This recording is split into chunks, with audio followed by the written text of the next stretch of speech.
All right, so let's jump into the second book of the Bible, Exodus. Now, it picks up right where Genesis left off. You've got Jacob's family, all 70 of them, living down in Egypt, but hundreds of years have gone by. And let's just say the story's about to take a very, very dark turn. And this is the huge question that kicks off the entire book. I mean, how does a family go from being honored, protected guests to brutally oppressed slaves? How on earth does that happen? The shift is just staggering. Think about it. Genesis ends with Joseph, one of Jacob's sons, basically as the second most powerful man in Egypt. His family is safe, they're provided for. Then you flash forward 400 years, and Exodus opens. And that very same family is now an entire nation of slaves suffering under this unbelievably cruel new pharaoh. Now, pay close attention to the language here, because it's so important. This phrase, fruitful and multiplied, is a direct callback, a deliberate echo of the very first blessing God gave to humanity way back in the Garden of Eden. It's a huge sign that God's plan is working. His blessing is alive, and this family is flourishing. But you know what God sees as a blessing, the new Pharaoh sees as a massive threat. He doesn't know the history with Joseph. He doesn't care.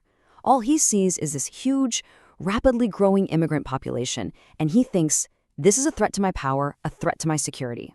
And so he decides to rebel against God's blessing. First, he enslaves the Israelites with brutal, crushing labor. But that doesn't stop them from growing.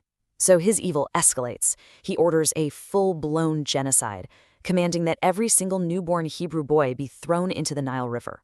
I mean, he has completely redefined good and evil to fit his own paranoid agenda, making the murder of babies an actual state policy. But this is where the story just flips on its head. God takes the very thing Pharaoh intended for destruction, that Nile River, and turns it into a symbol of salvation for Israel's future hero. And the irony here is just brilliant. A baby boy named Moses is placed in a basket in that exact same river. And who finds him? Pharaoh's own daughter. So Moses grows up right there in the Egyptian palace, in the heart of the enemy's camp. Years later, God shows up in a burning bush and gives him his mission. Go back, confront Pharaoh, and set my people free. Okay, so this brings us to one of the most debated and frankly confusing questions in the whole story. As God is sending Moses, he tells him that he knows Pharaoh will resist because God himself will harden Pharaoh's heart. So what does that even mean? Did Pharaoh have any choice in the matter? Well, the text actually gives us a really clear play-by-play. If you look at the first 5 plagues, the story says over and over again that Pharaoh hardened his own heart. He made that choice, all on his own. It's only after that, during the second set of 5 plagues, that the narrative shifts and says that God hardened Pharaoh's heart. So here's the crucial takeaway. God didn't make Pharaoh evil, not at all. He gave him chance after chance to humble himself and let the people go. But once Pharaoh's evil and his stubbornness reached a kind of point of no return, God stepped in and essentially solidified the choice Pharaoh had already made. He bent Pharaoh's own evil will toward his ultimate redemptive purpose, which was to lure Pharaoh into his own destruction in order to save the Israelites. And this all builds to the 10th and final plague. This is the ultimate confrontation. God is going to turn the tables on Pharaoh in the most direct and devastating way possible. Just as Pharaoh ordered the death of Israelite sons, God is now going to bring a plague that will take the life of every firstborn son in Egypt.